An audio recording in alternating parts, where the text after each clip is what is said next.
आजिकल समस्तଙ୍କର ସେଇ ଗୋଟିଏ କଥା ଯେ ପାଠ ପଢ଼ିବାକୁ ମନ ଲାଗୁନି। ତ କ'ଣ କରିବି, କେମିତି ପାଠ ପଢ଼ିବି? ଯେତେ ଇଚ୍ଛା କଲେ ପଢ଼ିବା ପାଇଁ ଇଚ୍ଛା ହଉନି ପାଠ ପଢ଼ିବା ପାଇଁ। ସେ ମୋବାଇଲଟାକୁ ଧରୁଛି, ହ୍ୱାଟ୍ସଆପ୍ ଫେସବୁକ୍ ଚଲାଉଛି, କିମ୍ବା ବୁଲିବାକୁ ଇଚ୍ଛା ହେଉଛି, ଖାଲିଟାରେ ଟାଇମ୍ ପାସ୍ କରିବାକୁ ଇଚ୍ଛା ହେଉଛି, କିନ୍ତୁ ପାଠ ପଢ଼ିବାକୁ ଜମାରୁ ମନ ଲାଗୁନି। କ'ଣ କରିବି? ଆମେ ନିଜକୁ ନିଜେ ହିଁ ଦାୟୀ ପିଲାମାନେ, ଏଥିପାଇଁ ଆମେ ନିଜକୁ ନିଜେ ହିଁ ଦାୟୀ। ଏବଂ ନିଜେ ଯଦି ଇଚ୍ଛା କରିବା ପଢ଼ିବା ପାଇଁ ଏବଂ ନିଜେ ଯଦି ପରିବର୍ତ୍ତନ ହେବା ପାଇଁ ଚେଷ୍ଟା କରିବ, ତ ତାହେଲେ এই ଦୁନିଆ ପରିବର୍ତ୍ତନ ହୋଇଯିବ। ତେଣୁ এই ଭିଡ଼ିଓ ଗୋଟେ ଇମ୍ପୋର୍ଟାଣ୍ଟ ଭିଡ଼ିଓ, ଯୋଉଟାକି ତୁମକୁ ପଢ଼ିବା ପାଇଁ ନିଶ୍ଚିତ ଭାବରେ ମନ କରିବ। 4ଟି ପ୍ରଶ୍ନ ପଚାର ନିଜକୁ ନିଜେ ପିଲାମାନେ, 4ଟି ପ୍ରଶ୍ନ ପଚାର। ପ୍ରଥମ ପ୍ରଶ୍ନ କ'ଣ ନା, କାହିଁକି ପଢ଼ିବି, କାହା ପାଇଁ ପଢ଼ିବି? ମୁଁ ବାପା ମାଙ୍କ ପାଇଁ ପଢ଼ିବି, ନା ନିଜ ପାଇଁ ପଢ଼ିବି, ନା ଆଉ କାହା ପାଇଁ ପଢ଼ିବି? ଉତ୍ତର କ'ଣ ଆସିବ ନା, ନିଜର ଉନ୍ନତି ପାଇଁ ପଢ଼ିବି, ମୋ ଜୀବନରେ କିଛି କରିବା ପାଇଁ ପଢ଼ିବି।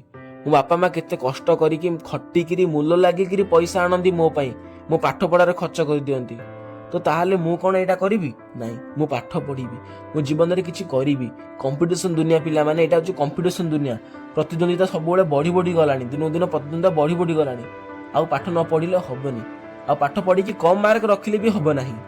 ପାଠ ପଢ଼ିକି ମୋ ସାଙ୍ଗମାନେ ଆଗେଇ ଯିବେ, ଭଲ କରିବେ, ଭଲ ମାର୍କ ରଖିବେ, ଭଲ ଚାକିରି କରିବେ। ମୁଁ କ'ଣ ଫେଲ୍ ହୋଇକି ଘରେ ରହିବି? ନାହିଁ। ମୁଁ କ'ଣ କମ୍ ମାର୍କ ରଖିକି ଘରେ ରହିବି? ନାହିଁ। ମୋ ସାଙ୍ଗମାନେ ବହୁତ ଭଲ ଭଲ କଲେଜରେ ପଢ଼ିବେ, ମୁଁ କ'ଣ ଗାଁ କଲେଜରେ ପଢ଼ିବି? ନାହିଁ। ଏଇଭଳି ଚିନ୍ତା ହେବ ମନକୁ ଆଣ ପିଲାମାନେ, ନିଶ୍ଚିତ ଭାବରେ ଚେଞ୍ଜ ହୋଇଯିବ। ମନକୁ ପଢ଼ିବା ପାଇଁ ଇଚ୍ଛା ହେବ। ପରୀକ୍ଷା କଥା ଚିନ୍ତା କର। ପରୀକ୍ଷାରେ ଯଦି ସଫଳ ପାଇଲ, ତ ସମସ୍ତେ ପଚାରିବେ କେମିତି ସଫଳତା ପାଇଲ, କ'ଣ କଲ, ଫାର୍ଷ୍ଟ କ୍ଲାସ୍ ହେବା ପାଇଁ କ'ଣ କଲ, କେମିତି ଫାର୍ଷ୍ଟ କ୍ଲାସ୍ ହେଲ।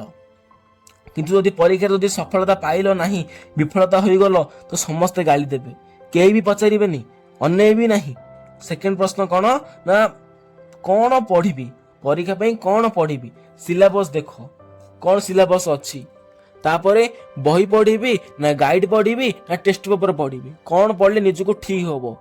ନିଜକୁ ନିଜେ ସ୍ଥିର କର କ'ଣ ପଢ଼ିବି।